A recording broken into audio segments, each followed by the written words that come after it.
सत साहिब। साहिब गुरु तेरा ही आश्रम। प्यारे बच्चों, इंसान के अंदर ज्ञान कुदरत देती है और कुदरत के द्वारा अगर हम अपनी बुद्धि को पूरी तरह समर्पित भावना से रखते हैं तो सब कुछ अपने आप मिल जाता है। लेकिन इंसान क्रोध और अहंकार में अगर अपने आप को कहता है मैं सब कुछ हूँ तो उसके पल्ले कुछ नहीं रहता।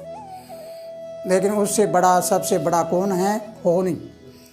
होनी कहती है कि तू जैसा कर्म करेगा एक दिन मैं आऊँगी तो तेरी वहाँ पर कोई पेश नहीं चलेगी और ना ही मैं किसी की सुनने वाली, मैं तुझे ले जाऊँगी। तो इस प्रकार आओ हम सब मिलकर होनी को देखते हुए प्रार्थना करें कि हे परमपिता परमात्मा, सब जीवों को शांति दो और सबको अपने आप का ज्ञान हो जाए ताकि हमें होनी का भी पता लग जाए, क्योंकि मृत्यु सत्य है और जीवन हमारा असत्य है। तो आइए चलिए, पिछली वीडियो में आपने सुना था कि जातिवाद धर्मवाद किसने फैलाया और उससे आगे चलकर हम इसको मिटाएं कैसे। इस वीडियो में जातिवाद धर्मवाद और समाजवाद को समाप्त कैसे किया जाए और इंसान को इंसानियत कैसे सिखाई जाए। तो प्यारे ज्ञानी पुरुषों, इंसान किसी जाति धर्म समाज का नहीं होता, लेकिन जाति धर्म समाज ये इंसान का होता है। भावार्थ, इंसान को सिखाया जाता है कि तू इस जाति का है, तू इस धर्म का है, तू इस समाज का है। लेकिन जन्म से कोई इंसान किसी जाति धर्म समाज का नहीं होता। ये आप अपने दिमाग में बैठा लीजिए। तुमने माना है कि मैं इस जाति इस धर्म इस समाज का हूँ, लेकिन तुम्हें इस बात का पता नहीं कि तुम जो बने बैठे हो वो नहीं हो, तुम हो कुछ और बने कुछ और बैठे हो। क्या आपको पता है क्या झुग्गी झोंपड़ी में जन्मने वाला इंसान राजा नहीं बन सकता? वो बन सकता है अगर उसको अपने आप की पहचान हो। एक राजा के घर में जन्मा हुआ इंसान भिखारी नहीं बन सकता, वो बन सकता है अगर अपने आप की पहचान ना हो। इसलिए हमें सोचना और समझना ये है कि इंसान जो बना बैठा है वो नहीं है। अगर ये बात आपको समझ आ जाती है तो तुम खुले दिल से, जो हमारी पिछली वीडियो में आपने सुना अंतरजातीय, तो अंतरजातीय शादियाँ करिए, लेकिन माता पिता के खिलाफ जाकर कभी मत करना। माता पिता की सहमति से करिए, उनको समझाइए कि इंसान की जाति नहीं होती, धर्म नहीं होता। धर्म तो केवल धारणा का नाम है और जाति हमने कर्म को बना रखा है। तो न कर्म जाति होती और ना वर्ण जाति होती। वर्ण वर्ण रहता है और कर्म कर्म रहता है। जाति तो हमारी केवल एक मानव है और मानवता इसमें अपना धर्म है। मानवता का धर्म क्या सिखाता है? हमें एक दूसरे की सेवा करना सिखाता है, टूटे हुए को जोड़ना सिखाता है, गिरते हुए को ऊपर उठाना और रोते हुए के आंसू पूंछना सिखाता है। अगर हम सब मानवता पे आ जाएं तो हमें ये पता लगेगा कि दुनिया चार कारणों से बसी थी: दीन, ईमान, मतलब और जहान। मतलब का मतलब क्या होता है?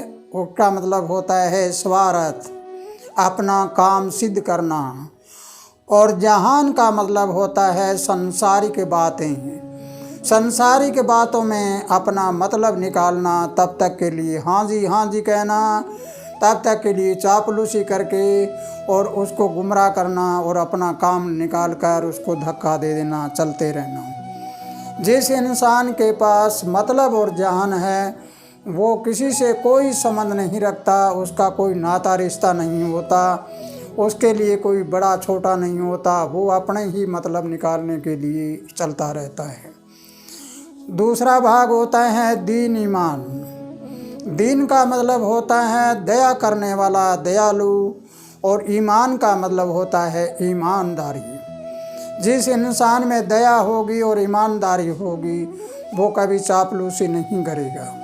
वो इंसान हमेशा एक दूसरे की रक्षा करेगा, गिरते हुए को ऊपर उठाएगा, रोते हुए के आंसू पोंछेगा और टूटे हुए को जोड़ेगा और सबको समानता का अधिकार देगा, एक नज़र से देखेगा सबको। इस प्रकार अगर हम जातिवाद धर्मवाद को समाप्त करना चाहते हैं तो हम दीन ईमान पर आ जाइए, हम अपने आप को पहचानें।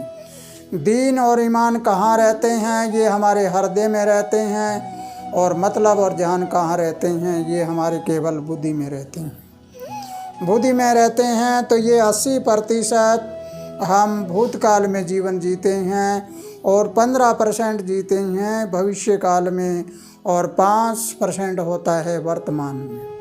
उस 5% वर्तमान वाले में हम एक दूसरे के पैर निकालते हैं, एक दूसरे की झपटा झीनी करते हैं और झीना झपटे करके और फिर हम अपना काम निकाले और चलते रहते हैं। लेकिन अंत समय में दोनों का नतीजा बड़ा बुरा होता है कि अगर छीना झपटी करते हैं या हम गुमराह करते हैं, उसका नतीजा कितना अच्छा होता है वो आप समझें कि बहुत बुरा हाल हो जाता है। मृत्यु के समय होनी किसी को नहीं बख्शती और जो दीन ईमान पर रहते हैं उनका अंत समय बहुत अच्छा होता है, उनका नाम इतिहास में छप जाता है और मतलब ध्यान वाले का छिप जाता है। इसलिए प्यारे बच्चों हो, प्यारे ज्ञानी पुरुषों हो, इंसान की जाति धर्म समाज जो उनमें प्रमुख लोग हैं उन्होंने फैलाया, मेरा उन प्रमुख लोगों से भी आवेदन है कि आप इस जातिवाद धर्मवाद को समाप्त करके सब एक हो जाएं और एक होने के बाद अगर हमारे देश में पूरी तरह शांति हो जाती है तो देश को विश्व गुरु बनने में कोई नहीं रोकेगा। क्योंकि आज तो हम कहाँ देख रहे हैं, आज तो 24 घंटे जहाँ देखते हैं वो लड़ाई झगड़ा होता है।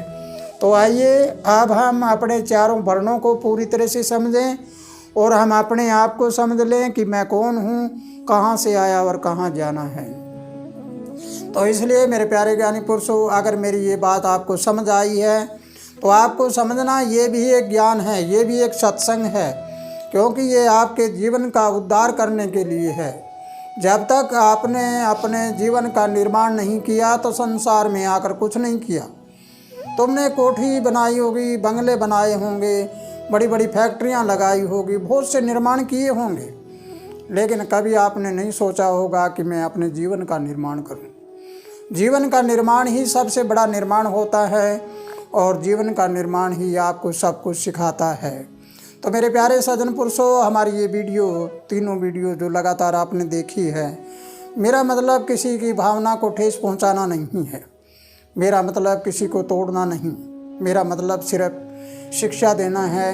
अगर ये शिक्षा मेरी अच्छी लगती है आपको तो इसको ज़्यादा से ज़्यादा शेयर करिए और अपनी विचारधारा को कमेंट बॉक्स में लिखिए। और जातिवाद धर्मवाद को समाप्त करना है तो ज़रा आप अपने आप को पहचान कर हमारे साथ संपर्क करिए। इसी के साथ खुशहाल रहो, आनंद करते रहो। सत्सा है।